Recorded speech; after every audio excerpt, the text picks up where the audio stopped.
Hello guys, this is part 2 for you. See.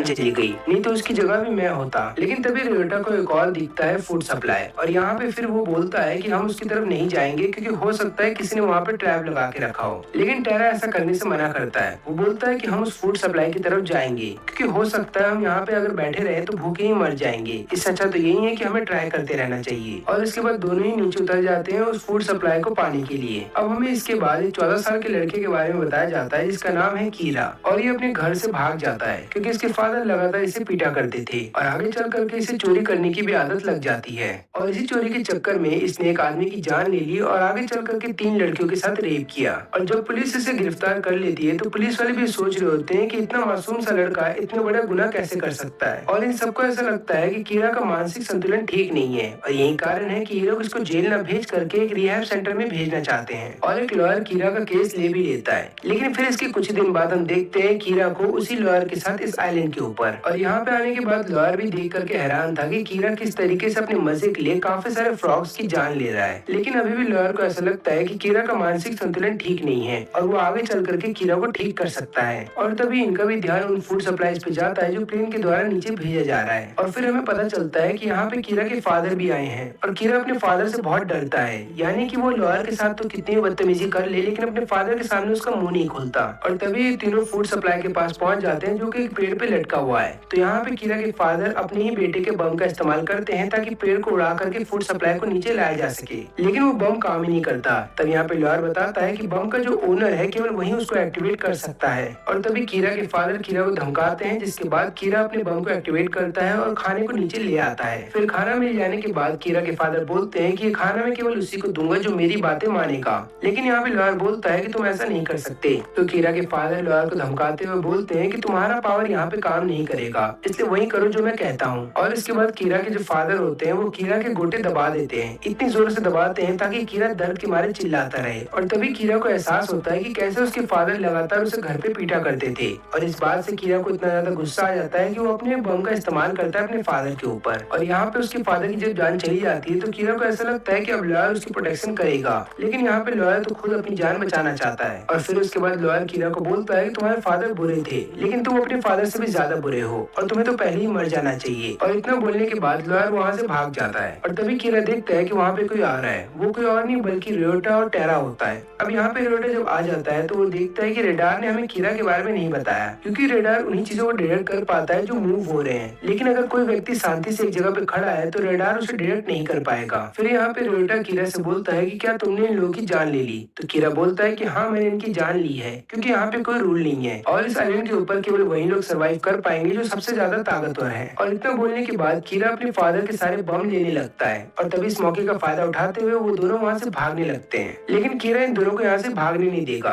क्योंकि जगह वैसी है जैसा वीडियो गेम कीरा लगातार खेला करता था। और फिर यहाँ पे कीरा अपने रेडार की मदद से इन लोगों की लोकेशन पता लगा लेता है। अब यहाँ पे रियोटा सोच रहा होता है कि उसे क्या करना चाहिए, या तो वो रुक करके कीरा से लड़े या फिर ऐसे ही भागता रहे। लेकिन तभी टेरा के घुट्टों में मोच आ जाती है और फिर टेरा यहाँ पे रियोटा को बोलता है कि तुम्हें भागते रहना चाहिए, मेरे को यहीं पे छोड़ के चले जाओ। अब यहाँ पे रियोटा सोच रहा होता है कि उसे क्या करना चाहिए। क्या वो अपनी जान खतरे में डालेगा, बल्कि एक ऐसे आदमी के लिए जिससे वो अभी भी मिला हो। लेकिन तुरंत ही फिर रियोटा सोचता है कि वो कीरा को किसी और डायरेक्शन में भेजेगा ताकि टारा की जान बच जाए। और यहाँ पे ये डिसाइड करता है कि वो कीरा को हरा देने के बाद उसके सारे बम अपने पास रख लेगा। और इसके बाद दोनों ही रेडार का इस्तेमाल करने लगते हैं ताकि एक दूसरे का पोजीशन चेक करते रहें। और तुरंत ही रियोटा फिर पीछे मुड़ करके अपने रेडार को जैसे ही ऑन करता है तो कीरा उसके पीछे आ जाता है। और इसके बाद दोनों ही एक दूसरे पे बम फेंकने लगते हैं। लेकिन यहाँ पे दोनों ही एक बार समझ जाते हैं कि उनका जो अपोनेंट है वो इस गेम को अच्छे से जानता है, यानी कि उस वीडियो गेम को दोनों प्लेयर अच्छे से खेल चुके हैं। लेकिन यहाँ पे रियोटा समझ जाता है कि वो 4 स्टार का प्लेयर है और वहीं पे कीरा जो है वो 3 स्टार का प्लेयर है। और इन दोनों की फाइट के बीच में टेरा चले जाता है कीरा के फादर के पास और उनके हाथ में लगा हुआ स्टोन अपने पास रख लेता है। और यहाँ पे रियोटा सोच रहा होता है कि कीरा के पास किस तरीके के बम होंगे। और यही सोचते हुए रियोटा लगातार भाग रहा होता है और कोशिश करता है छुपने की, और बाद में फिर एक ट्रैप लगाने की कोशिश करता है कीरा के लिए। और यहाँ पे पे कीरा लगातार बस रियोटा का पीछा कर रहा होता है और ऐसा करने के दौरान कीरा रियोटा के बिछाए हुए ट्रैप में फंस जाता है। लेकिन बम बहुत ज्यादा पावरफुल नहीं था, इसकी वजह से कीरा की जान बच जाती है। फिर यहाँ पे कीरा अपने रेडार से देख लेता है कि रियोटा कहाँ पे भाग रहा है। वो तुरंत ही अपने बम का इस्तेमाल करता है जिसके अंदर वैक्यूम की पावर है और वैक्यूम की वजह से यहाँ पे रियोटा को मुसीबत आ रही थी लगातार भागने में। तो रियोटा यहाँ पे अपने बैग का इस्तेमाल करता है ताकि वैक्यूम को रोका जा सके। लेकिन यहाँ पे कीरा ये बात भी समझ गया था कि रियोटा बहुत ही अच्छा प्लेयर है, लेकिन वो सिर्फ गेम के अंदर है, क्योंकि रियल लाइफ में रियोटा किसी की जान नहीं ले सकता। अब यहाँ पे कीरा को नहीं पता कि रियोटा कहाँ पे छुपा हुआ है, इसलिए कीरा लगातार ये बताने की कोशिश कर रहा होता है कि मुझे नहीं पता कि सही और गलत के बीच में क्या फर्क है। और यहाँ पे रियोटा जैसे ही कीरा को समझाने के लिए अपना मुंह खोलता है, तुरंत ही वो अपना लोकेशन बता देता है, जिसके बाद कीरा तुरंत ही उसकी तरफ एक बम फेंकता है। लेकिन यहाँ पे रियोटा बच जाता है, लेकिन उस बम से बचने के चक्कर में यहाँ पे रियोटा के सिर पे चोट आ जाती है और अपना खून देखने के बाद रियोटा समझ जाता है कि उसे इस गेम को भी वैसे खेलना पड़ेगा जैसे वो वीडियो गेम में खेला करता था। और फिर अपने आप को मेन प्लेयर समझते हुए रियोटा बीच में खड़ा हो जाता है। कीरा उसको देख लेता है। कीरा तुरंत ही एक वैक्यूम बम का इस्तेमाल करता है रियोटा की तरफ, लेकिन रियोटा उसको अपने बैग से रोक लेता है और फिर भागने लगता है। इसके बाद कीरा अपने रेडार का इस्तेमाल करता है ताकि वो रियोटा की पोजीशन का पता लगा सके,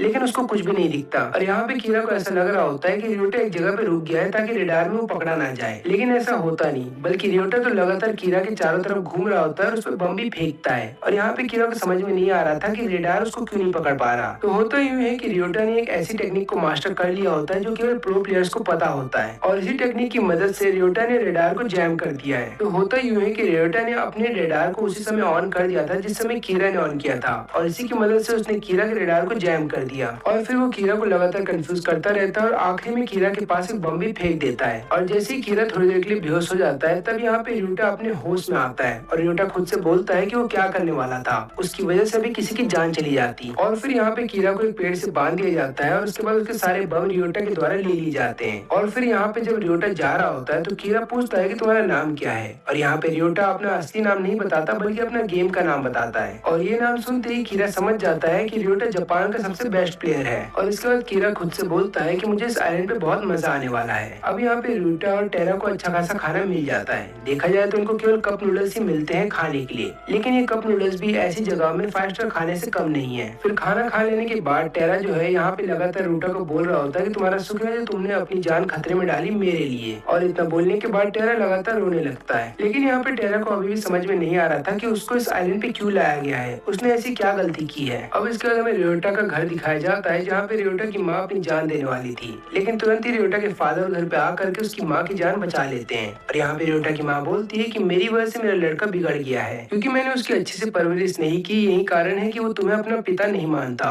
और ऊपर से उसने मेरी कोई बात भी नहीं मानी, तो मजबूरी में आकर के मुझे पेपर साइन करने पड़े। और यही वो कारण है जिसकी वजह से रियोटा को इस आइलैंड पे ला करके छोड़ दिया गया है। और यहाँ पे हम देखते हैं इन दोनों को, जिनको एक डेड बॉडी मिलती है एक मोटे से आदमी की। तभी रियोटा बोलता है टेरा से कि आप यहीं पे रुकिए और ध्यान रखिए फूड सप्लाईज का, तब तक मैं ऊपर जाकर के चेक करता हूँ कि कहीं हम पे कोई नजर तो नहीं रख रहा। अब यहाँ ऊपर आते समय रियोटा अपने रेडार को ऑन नहीं करता ताकि दुश्मनों को उसकी लोकेशन ना पता चल जाए। फिर इस जगह और अंदर आ जाने के बाद रियोटा को एक और डेड बॉडी मिलती है जो कि सड़ रही थी, और उसको देखने के बाद रियोटा को उल्टी आने वाली थी। लेकिन यहाँ पे रियोटा अपने आप को संभालता है। फिर रियोटा देखता है कि उस डेड बॉडी के हाथ से उसका स्टोन निकाल लिया गया है। और यहाँ पे हम देखते हैं टेरा को, जो कि उस मोटे आदमी के हाथ से उसका स्टोन निकाल के अपने पास रख लेता है। अब यहाँ पे रियोटा के पास कोई चारा नहीं बचा था, तो उसे अपने रेडार का इस्तेमाल करना पड़ता है। और तभी रियोटा देखता है कि उसके आसपास में एक लड़की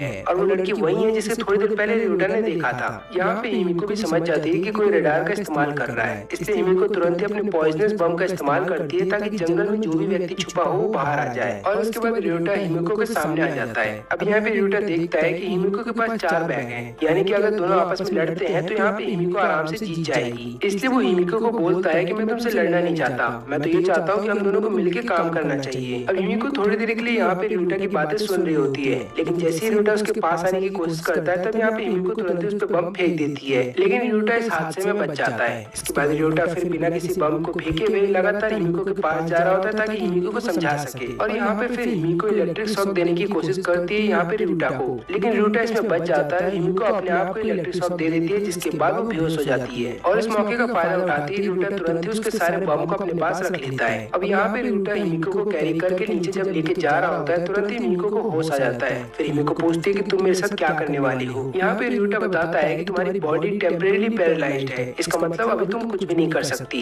इसलिए मैं चाहता हूँ कि तुम हमारे साथ चलो और मेरी बात सुनो। लेकिन यहाँ पे हिमिको को ऐसा लगता है कि कहीं रियोटा उसका फायदा न उठाए, इसलिए हिमिको कोशिश करती है और एक बम अपने पॉकेट से निकालती है और बोलती है कि मैं चाहूंगी कि हम दोनों अभी के अभी मर जाएं। लेकिन रियोटा उसे ऐसा करने से मना कर देता है, बोलता है कि मैं वादा करता हूँ कि तुम्हारे साथ कुछ भी गलत नहीं होगा। अब यहाँ पे हिमिको जब टेरा से मिलती है तो टेरा बोलता है कि हम दोनों चाहते हैं कि तुम हमारी टीम को ज्वाइन कर लो ताकि हम दोनों वापस अपने घर जा सके। हिमिको बोलती है कि घर जाके भी क्या फायदा है जब हमारे अपनों ने ही पेपर साइन कर दिया हो हमें यहाँ पे भेजने के लिए, और वो लोग खुद चाहते हैं कि हम यहाँ पे आकर के मर जाएं, वो हमें जिंदा नहीं देखना चाहते। यहाँ पे रियोटा पूछता है कि तुम्हें इन सब चीजों के बारे में कैसे पता, और यहाँ पे फिर हिमिको बताती है कि मेरी फ्रेंड्स ने ही मेरा नाम लिख दिया था पेपर के ऊपर क्योंकि उनको ऐसा लगता है कि मैंने उनकी मदद नहीं की थी। और फिर यहाँ पे टेरा बताता है कि इस जगह पे आने से पहले मेरे एक कस्टमर के साथ फाइट हो गया था, और ये सारी बातें सुन लेने के बाद रियोटा समझ जाता है कि जितने भी लोग इस आइलैंड के ऊपर आकर के फंस गए हैं उनके घर वाले उनसे प्यार नहीं करते। और यहाँ पे रियोटा ये भी समझ जाता है कि उसके लिए पेपर किसी और ने नहीं बल्कि उसकी खुद की माँ ने साइन किया होगा। अब यहाँ पे रियोटा इस सच्चाई को अपनाना नहीं चाहता था, लेकिन तुरंत ही उन्हें जंगल से कुछ आवाज सुनाई देती है। यहाँ पे रियोटा रेडार में चेक करता है लेकिन रेडार में उन्हें कुछ भी दिखाई नहीं देता। तभी टेरा फ्लैशलाइट ऑन करता है जिसके बाद उन्हें चमकती हुई आंखें दिखाई देती हैं, और यहाँ पे टेरा डर जाता है और बोलता है कि हमें यहाँ से भागना होगा। अब ये दोनों तो यहाँ से भाग सकते हैं लेकिन हिमिको यहाँ से नहीं भाग सकती क्योंकि उसकी बॉडी अभी भी पैरालाइज्ड है, और यहाँ पे काफी सारे बड़े बड़े छिपकली उनका पीछा कर रहे हैं। रियोटा यहाँ पे टेरा का बोलता है कि तुम हिमिको को लेकर के अपने साथ कहीं दूर चले जाओ, तब तक मैं इन लोगों को ठिकाने लगाता हूँ। यहाँ पे रियोटा एक छिपकली के ऊपर पत्थर मार के उसको मार देता है, लेकिन बाकी छिपकलियों को मारने के लिए बम का इस्तेमाल करता है। लेकिन यहाँ पे जिस बम का वो इस्तेमाल कर रहा था वो कीरा के बम थे, और क्योंकि अभी तक से कीरा नहीं मारा गया है तो उसका ओनरशिप अभी तक से रियोटा के पास नहीं आया है। अब यहाँ पे रियोटा लगातार अपना बैग ढूंढ रहा होता है बम का, लेकिन इतने देर में हम देखते हैं कि एक छिपकली टेरा के पाँव पे काट लेती है और टेरा को बहुत दर्द हो रहा होता है। लेकिन इनकी किस्मत अच्छी थी कि रियोटा को तुरंत ही अपना बैग मिल जाता है और वो सारे छिपकलियों को वहाँ से भगा देता है। अभी तीनों यहाँ से कहीं दूर जा रहे थे जहाँ पे रियोटा के कंधे के ऊपर हिमिको थी, और वहीं पे टेरा सारे फूड सप्लाईज को बम को अपने कंधों पे कैरी कर रहा था। और यहाँ पे फिर टेरा लगातार तारीफ कर रहा होता है रियोटा की। वो बोल रहा होता है कि तुम चाहते तो मेरे को और हिमिको को छोड़ के जा सकते थे, लेकिन तुमने ऐसा नहीं किया। ये दिखाता है कि तुम एक हीरो हो।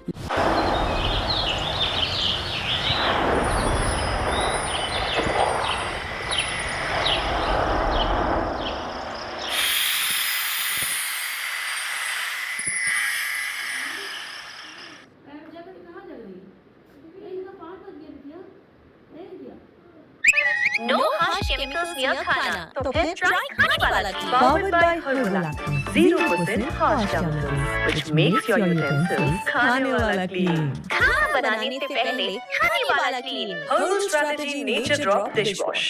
तुम एक हीरो हो, लेकिन यहाँ पे टेरा बहुत ज्यादा डरा हुआ है और इसीलिए वो लगातार तारीफ कर रहा है रियोटा की, क्योंकि उसको डर है कि अगर रियोटा ने उसको अकेले छोड़ दिया तो वो यहाँ पे मर जाएगा। फिर हमें पता चलता है कि टेरा भले ही कितनी अच्छी बातें क्यों ना करता हो और अपनी फैमिली के साथ भी अच्छा बिहेव करता हो, लेकिन वो अपने कस्टमरों के साथ कभी भी अच्छा बिहेव नहीं करता था, और उसने काफी सारे गलत काम भी किए हैं अपने कस्टमर्स के साथ। और फिर टेरा समझ जाता है कि यही कारण है कि मेरे को यहाँ पे भेजा गया है। तभी छिपकलियों के द्वारा इन पे फिर से हमला होता है और यहाँ पे रियोटा और टेरा दोनों अलग हो जाते हैं। रियोटा अपने रेडार का इस्तेमाल करता है टेरा को ढूंढने के लिए, लेकिन वो ढूंढ नहीं पाता। और यहाँ पे रियोटा को ऐसा लग रहा होता है कि टेरा ने उसको धोखा दिया, क्योंकि टेरा के पास सारे फूड सप्लाई और बम थे। लेकिन जैसे ही रियोटा के ऊपर एक छिपकली हमला करने वाली थी, तुरंत ही वहाँ पे एक बम आता है और छिपकली को मार देता है। और फिर पीछे से टेरा आता है। वो बोलता है कि मैं तुम्हारी लोकेशन पता नहीं कर पा रहा था। तब यहाँ पे रियोटा बोलता है कि मुझे माफ कर देना क्योंकि मैंने तुम पे शक किया। टेरा बोलता है कि तुम्हें माफी मांगने की कोई जरूरत नहीं है, क्योंकि जब लोग अकेले होते हैं और डरे हुए होते हैं तो उनके दिमाग में केवल नेगेटिव चीजें ही आती हैं। और इसके बाद टेरा अपने बम के बारे में सारे सीक्रेट्स बता देता है रियोटा को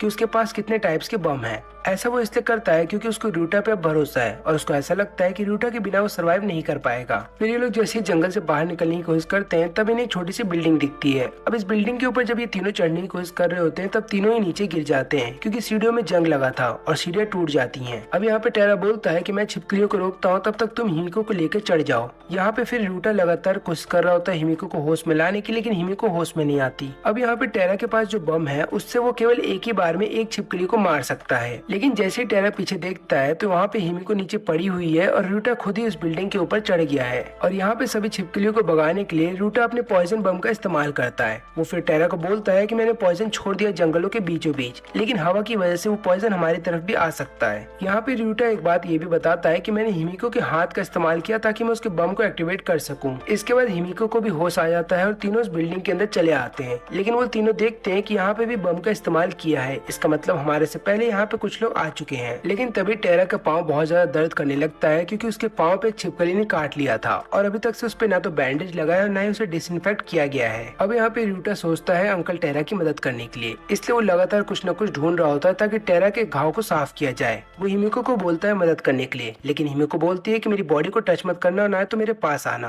क्योंकि जो भी चीजें पास्ट में हिमिको के साथ हो चुकी हैं उसके बाद वो किसी भी लड़के पे ट्रस्ट नहीं करती है। लेकिन जब यहाँ पे रूटा टारा के जो घाव होता है उसको हील कर रहा होता है और लगातार उसको साफ करने की कोशिश करता है, तब टारा लगातार अपना पाँव हिला रहा होता है और यहाँ पे फिर हिमिको को बोला जाता है कि तुम उसकी बॉडी को पकड़ो, लेकिन हिमिको ऐसा करने से मना कर देती है। वो बोलती है कि मैं किसी की बॉडी टच नहीं करूंगी। तभी रियोटा बोलता है कि जब तुम बेहोश हो गई थी तब टारा ने तुम्हारी जान बचाई थी, इसलिए अभी तुम्हें टारा की मदद करनी होगी। और फिर दोनों मिल करके टारा के घाव को साफ कर देते हैं। इसके बाद टारा थोड़ी देर के लिए आराम करता है और इन दोनों को समझ में नहीं आता कि इन्हें आगे क्या करना चाहिए। फिर हम देखते हैं उन लोगों को जिन्होंने ये पूरा गेम ऑर्गेनाइज करवाया है। वो लोग यहाँ पे इन दोनों पे नजर रखते हैं और देखते हैं कि रियोटा ने अब तक 4 लोगों के साथ फाइट किया है, लेकिन उनमें से केवल एक ही बंदे की उसने जान ली है और बाकी सबको उसने जिंदा छोड़ दिया। और देखने पे ऐसा लग रहा है कि रियोटा खुद की टीम बनाना चाहता है। और यहाँ पे आदमी अपने स्टाफ को बोलता है कि लगातार रियोटा पे नजर रखना, क्योंकि वो हमारे लिए सबसे वैल्यूएबल प्लेयर है। अब उसी दौरान हम देखते हैं हिमिको को जो अपने फोन में अपने कॉस्प्ले वाला फोटो देख रही होती है। तभी रियोटा बोलता है कि कॉस्प्ले वाली फोटो तुमने कहाँ खिंचवाई थी। तब हिमिको उसके पाँव पे एक लात मारती है और बोलती है कि तुम्हें किसने कहा मेरे फोन पे नजर रखने के लिए, और ये मत सोचना कि मैं तुम्हारे साथ टीम अप करने वाली हूँ। मैं तुम दोनों के साथ मिलकर के टीम नहीं बनाऊंगी और मैं ये भी नहीं बताऊंगी कि मेरा नाम क्या है। तभी रियोटा पूछता है कि तुम्हारे पास इतने सारे सूटकेस, वो भी खाने के, और इतने सारे बम कहाँ से आए। इसका मतलब ये है कि तुमने काफी सारे लोगों की जान ली है। अब यहाँ पे रियोटा सोचता है कि वो इस लड़की पर ट्रस्ट नहीं कर सकता, क्योंकि किसी दिन ऐसा आएगा जब ये लड़की हम दोनों को धोखा देके चली जाएगी। लेकिन यहाँ पे हिमिको फिर अपने आप को जस्टिफाई करने लगती है और बताती है कि मेरे साथ क्या क्या हुआ था। लेकिन यहाँ पे रियोटा उसकी कोई बात नहीं सुनता और बोलता है कि अगर तुमने हम दोनों को यहाँ पे अभी मार दिया तो तुम्हारे पास इतने सारे स्टोन हो जाएंगे कि तुम यहाँ से बाहर निकल सकती हो, और तुम चाहोगी कि हम तुम्हारे कहानी पे भरोसा कर ले ताकि हमें तुम पे ट्रस्ट होने लगे, और सही मौका मिलते तुम हमें धोखा देके चली जाओगी। लेकिन तुरंत ही इन्हें इस बात का एहसास होता है कि कोई अपना रेडार का इस्तेमाल कर रहा है। तभी यहाँ पे रियोटा हिमिको को बोलता है कि तुम्हारी लोकेशन पता चल गई है, क्योंकि तुम लगातार हिल रही थी। तो एक काम करो, तुम हम दोनों को यहाँ पे छोड़ करके कहीं दूर चली जाओ। लेकिन तभी रियोटा डिसाइड करता है कि वो खुद भी चला जाएगा जंगल के अंदर, उस आदमी को पकड़ेगा जिसने अभी अभी रेडार का इस्तेमाल किया था। और इसके बाद रियोटा जंगल में आते ही तुरंत अपना रेडार ऑन कर देता है और लगातार इधर उधर जंगल में भाग रहा होता है ताकि जो भी व्यक्ति जंगल में छुपा हुआ हो वो उनकी बिल्डिंग की तरफ ना जाए। इसके बाद रियोटा फिर से अपना रेडार ऑन करता है और तुरंत ही उसका अपोनेंट उसके पीछे से आ जाता है। अब यहाँ पे उसका अपोनेंट कोई और नहीं बल्कि हिमिको का ही वो साथी है जिसके साथ हिमिको ने पहले टीम अप किया था। फिर यहाँ पे रियोटा लगातार बच के भाग रहा होता है। फिर एक कोने में आ जाने के बाद रियोटा उसको धमकाता है कि मैं तुम्हारी तरफ बम फेंक दूंगा क्योंकि तुम नाइफ का इस्तेमाल कर रहे हो। लेकिन यहाँ पे रियोटा को बात नहीं पता थी कि इसका एक और साथी उस जंगल में छुपा हुआ है और वो साथी होता है लॉयर। और फिर दोनों मिल करके यहाँ पे रियोटा को हरा देते हैं और फिर रियोटा के सारे बम चेक करने लगते हैं। तो यहाँ पे लॉयर बोलता है कि इसके पास काफी सारे बम है, इसका मतलब ये है कि इसने काफी लोगों का खून किया है। लॉयर लगातार अपने साथी को बोल रहा होता है कि रियोटा की जान ले लो, लेकिन उसका साथी ऐसा नहीं करता और तभी रियोटा एक इलेक्ट्रिक शॉक देता है लॉयर को और वहाँ से भागने लगता है। अब ये व्यक्ति जानबूझ के रियोटा को नहीं मारता क्योंकि वो देखना चाहता था कि रियोटा कहाँ पे जाकर के छुपेगा। अब रियोटा जैसे ही अपने हाइड आउट पे आता है तब हिमिको बताती है कि तुम दोनों जियो या मरो, मुझे उससे कोई मतलब नहीं, मैं अपना सामान लेकर के यहाँ से जा रही हूँ। लेकिन जैसे ही वहाँ से जाने वाली थी वो आदमी वहाँ पे आ जाता है और ये आदमी बताता है कि मैंने जानबूझ के रियोटा को वहाँ से जाने दिया था क्योंकि मुझे पता था कि वो अपने हाइड आउट पे जाकर के छुपेगा, और मुझे ये भी बात पता थी कि वो तुम्हारे साथ ही काम कर रहा होगा मिल करके, क्योंकि जो इलेक्ट्रिक शॉक इसने लॉयर को दिया था वही इलेक्ट्रिक शॉक तुमने मुझे भी दिया था। इसका मतलब यही है कि तुम दोनों मिल करके काम कर रहे हो और तुम्हारे पास इतने सारे बम है। इसका मतलब यही है कि तुमने उस मोटे आदमी की भी जान ले ली। अब चलो सारे स्टोन और बम मेरे हवाले कर दो। तभी रियोटा उठता है और इस आदमी को धमकी देने लगता है और फिर यहाँ पे रियोटा को समझ में आता है कि शायद वो गलत था इस गेम के बारे में, क्योंकि यहाँ से निकलने के लिए रियोटा को भी 8 स्टोन्स इकट्ठा करने पड़ेंगे और उसके लिए उसको बाकी लोगों की जान लेनी होगी। अगर वो किसी की जान नहीं लेगा तो वो यहाँ से कभी नहीं निकल पाएगा। तभी टेरा बीच में आने की कोशिश करता है ताकि वो इस आदमी को रोक सके, लेकिन ये आदमी अपनी नाइफ की मदद से टेरा के फिंगर्स को काट देता है और इसके बाद ये रियोटा को भी वहाँ से धक्का दे देता है। जब रियोटा को होश आता है तो वो देखता है कि वो एक पेड़ पे लटका हुआ है। इसके बाद रियोटा फिर से अपने हाइड आउट पे वापस आता है जहाँ पे टेरा का हाथ में से खून निकल रहा है और वो देखता है कि उसके जितने भी सप्लाईज हैं वो सब गायब हैं। वो फिर हिमिको को ढूंढने लगता है, लेकिन हिमिको भी वहाँ से जा चुकी है। वो तुरंत ही देखता है कि हिमिको का फोन वहीं पे पड़ा हुआ है और वो फोटो देख लेता है जो हिमिको उससे छुपा रही थी। और फिर रियोटा सोचता है कि हिमिको वही लड़की है जो गेम में लगातार मेरे साथ खेल रही थी और मुझे उससे प्यार हो गया था। फिर यहाँ पे रियोटा चला जाता है तुरंत ही हिमिको की जान बचाने के लिए। तो टेरा बोलता है कि प्लीज मुझे छोड़ के मत जाओ। यहाँ पे रूटा बोलता